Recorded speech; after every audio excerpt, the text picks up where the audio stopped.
लगता है, लेकिन जब इनमें गीत, संगीत, कला, नाट्य, नृत्य, साहित्य जुड़ जाता है तो इनकी आभा, इनकी जीवंतता अनेक गुना बढ़ जाती है।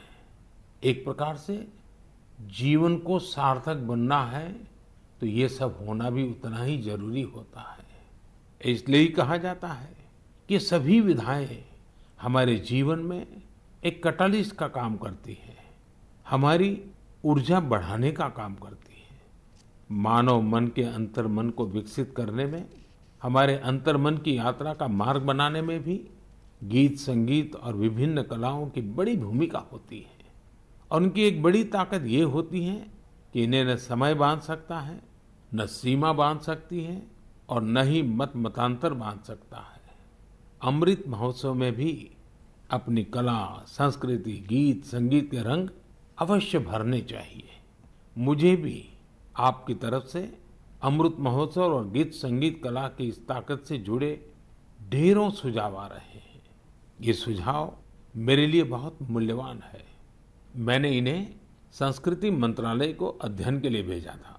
मुझे खुशी है कि मंत्रालय ने इतने कम समय में इन सुझावों को बड़ा गंभीरता से लिया और उस पर काम भी किया।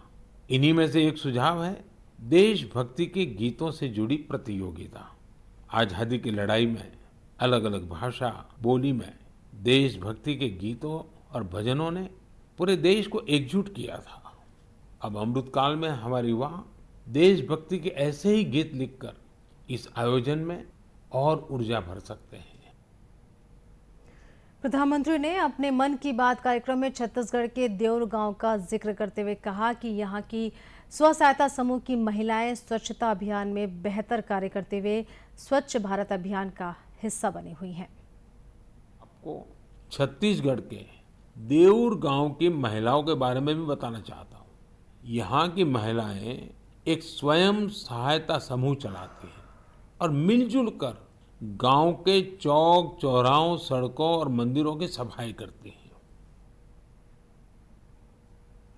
स्वच्छ भारत मिशन की चर्चा करते हुए श्री मोदी ने लोगों से अपील की कि वे प्लास्टिक के इस्तेमाल के खिलाफ संकल्प लें। केंद्रीय गृह मंत्री अमित शाह ने आज जम्मू में कई कार्यक्रमों में हिस्सा लिया और विभिन्न विकास परियोजनाओं की आधारशिला रखी। श्री शाह ने यहां जनसभा को संबोधित करते हुए कहा कि केंद्र शासित प्रदेश में विकास का युग शुरू हो गया है। उन्होंने कहा कि दहशतगर्दी पूरी तरह खत्म होनी चाहिए। पहाड़ियों और गुर्जर भाइयों को सारे अधिकार दिए जाएंगे। जम्मू वालों के साथ अन्याय का समय समाप्त हो चुका है। अब कोई आपके साथ अन्याय नहीं कर सकता। सालों तक अन्याय झेला है आप,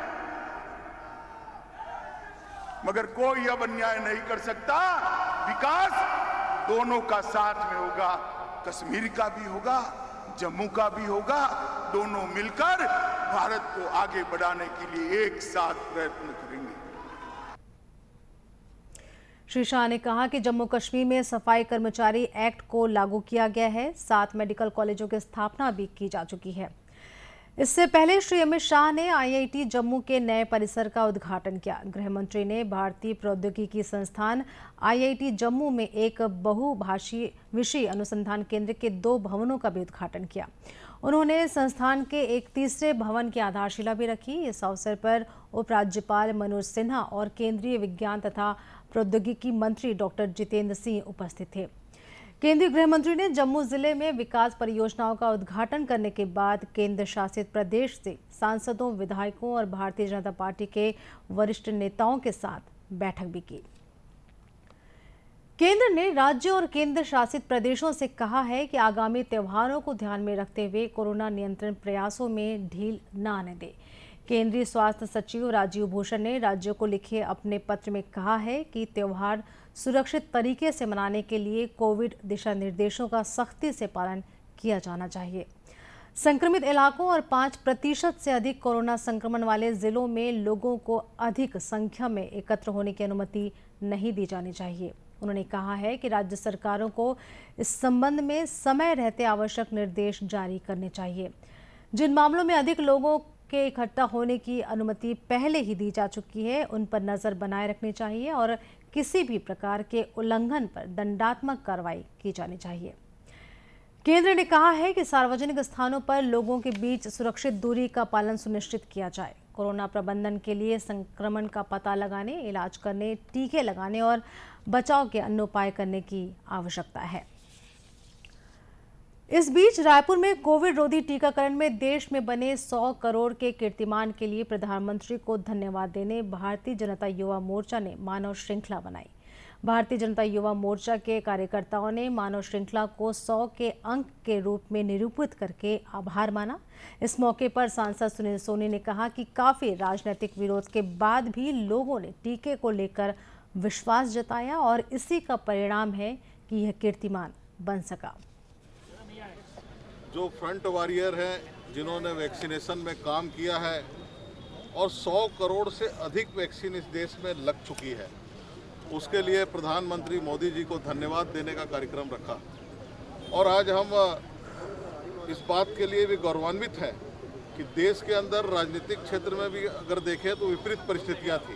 देश की जनता मोदी जी के साथ में खड़ी हुई, प्रधानमंत्री जी की बात को माना और आज उसका परिणाम है। कार्यक्रम में पूर्व मंत्री बृजमोहन अग्रवाल भी मौजूद थे। प्रदेश में आज मेगा लीगल सर्विस कैंप का आयोजन किया गया। बिलासपुर उच्च न्यायालय के मुख्य न्यायाधीश और छत्तीसगढ़ राज्य विधिक सेवा प्राधिकरण के मुख्य संरक्षक न्यायमूर्ति अरूप कुमार गोस्वामी ने कैंप का शुभारंभ किया।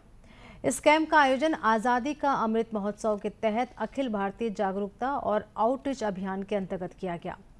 कैंप को संबोधित करते हुए जिला विधिक सेवा प्राधिकरण के अध्यक्ष और जिला न्यायाधीश सुषमा सावंत ने कहा कि आज़ादी के अमृत महोत्सव के अवसर पर 2 अक्टूबर से 14 नवंबर तक जागरूकता अभियान चलाया जा रहा है।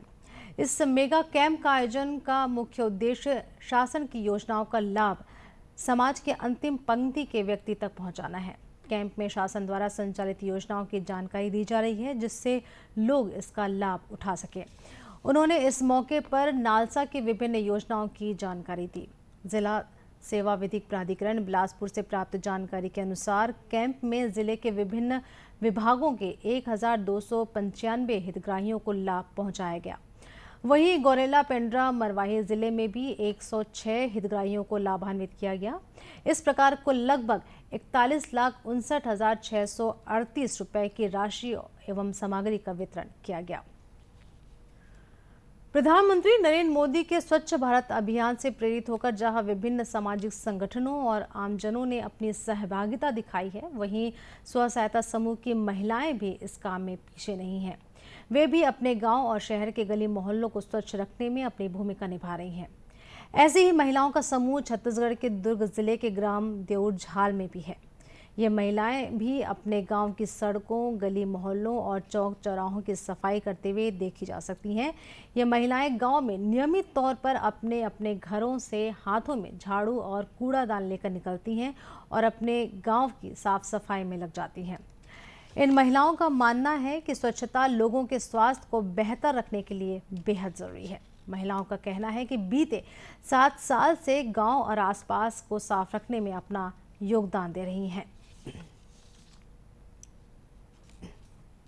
हम लोगों को 7 साल हो गए काम करते हुए और हम लोगों की सोच है कि हमारा गांव स्वच्छ और सुंदर लगे। अब सफाई जहाँ कचरा होता है उसको साफ सफाई करते हैं और गड्ढे के जगह गड्ढा रहता है वहाँ हम लोग मिट्टी या जीरा वगैरह डाल देते हैं, जहाँ पानी भरा होता है वहाँ और साफ सफाई इसने करथन और बाल बच्चा अच्छा से रहा के और सीख रहे हुए रहते डबरा खोज करते गिटी उटी कहीं कुछ डालथन और कचरा कुचला साफ करके और फेंकथन कूड़ादान बाल बच्चा अच्छा से रहा के। समूह की महिलाओं का कहना है कि उनके स्वच्छता अभियान के प्रति कार्यों को देखते हुए अब गांव वाले भी इसमें सहयोग करने लगे हैं। अंत में मुख्य समाचार एक बार फिर।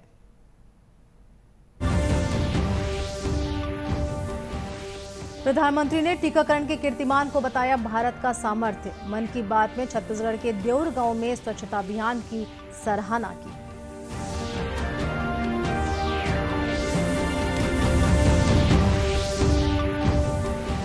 केंद्रीय गृह मंत्री ने जम्मू में कई परियोजनाओं का किया शुभारंभ।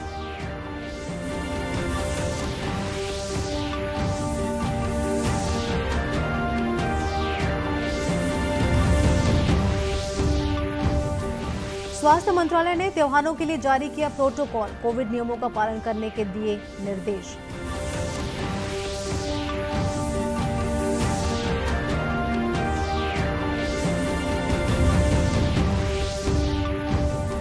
और प्रदेश में आज आयोजित किया गया ई मेगा लीगल सर्विस कैंप।